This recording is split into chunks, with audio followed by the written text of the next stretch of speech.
Joining us now to react from the Center for Immigration Studies, Todd Bensman, along with Sentinel Action Fund President and former Assistant OMB Director, Jessica Anderson. Great to see both of you.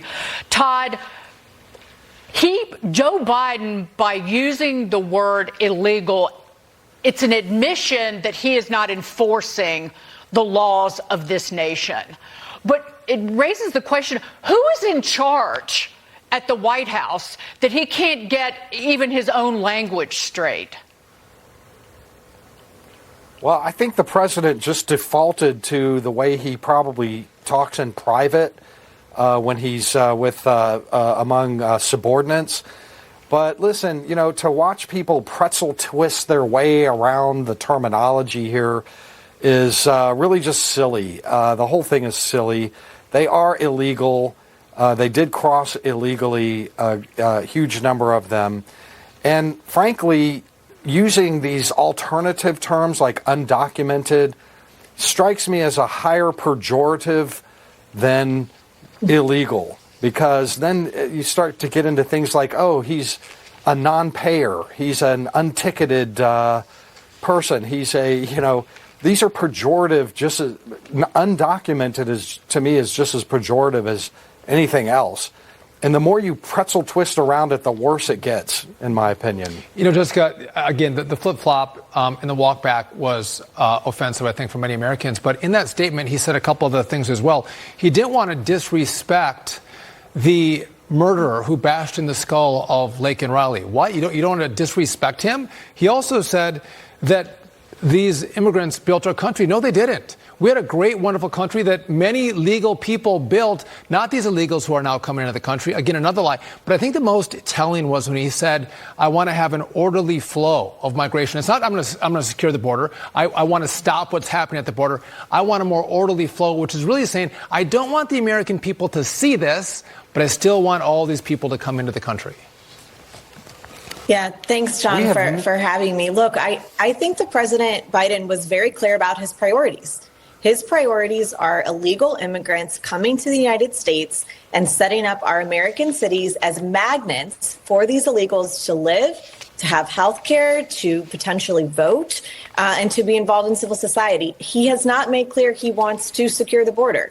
He also has not made clear that he wants to come around and alongside with empathy and support Laken Riley's family. He could barely say her name at the State of the Union, backtracks it. Has he even reached out to these parents? Has he even tried to console them for the loss of their daughter? I mean, this is truly, I think, a perfect testament to everything that is wrong and broken with the progressive left. And unfortunately, President Biden takes his orders from the farthest left part of his party, as opposed to the reasonable, more moderate side of Democrats that we used to use 10 years ago. So I'm with Todd. I think this whole thing is silly, but I do think it is very revealing as to the president's priorities, and they are not to secure the border, and that is out of step with the majority of Americans. Well, it reveals the fascist control of language, this fixation on words, because, again, it's control. It changes the meaning of words, and the ultimate goal is to just control thought. And President Trump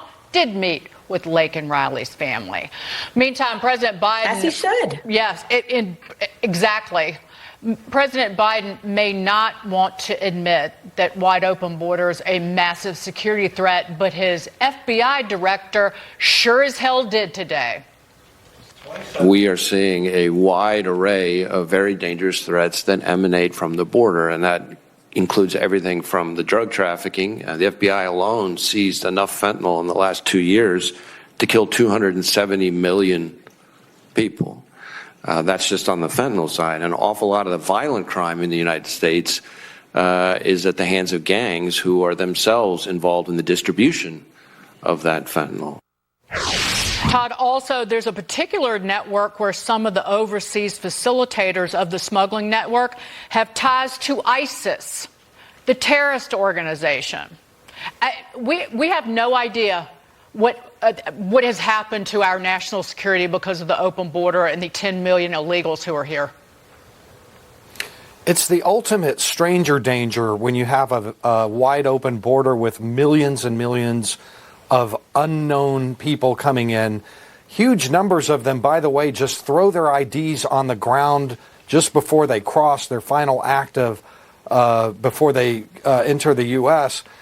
We don't know who the vast majority of them are. They could say, my name is Mickey Mouse, and they're from all over the world. 45% of everybody hitting that border is from a country other than Mexico or Central America. They're from 170 other countries, including every nation in the Middle East, all the Stan nations in Eurasia, Muslim majority nations, and we've had 340 who turned out to be on the terrorism watch list. And that's against a backdrop of 2 million who just got away right through, and we never got anybody. We never caught anybody. They're called gotaways. So really, this is all the national security aspect of this. I'm glad that Wray came out and talked about this. He's talked about this before. There is a Homeland Security threat assessment for 2024 that has this in it too, written by the intelligence community, that we are definitely at risk, higher risk. Jessica, real quick, we got to go in like 15 seconds. Final word to you. Well, I would just say that there is a direct line between a broken, open problem and crisis at the border and America's crime crisis in our cities. These two things are interlocked. I'd love to see Christopher Wray and Mayorkas actually talk to each other. Start sending intelligence reports. Like, we know how to stop this. It starts with securing the border, and then it comes with our mayors and our prosecutors in our city actually protecting us and closing that spigot for illegal crime in our major cities across the country. No doubt. Todd, Jessica, thanks for being with us. We appreciate it. I'm going to stay on the story.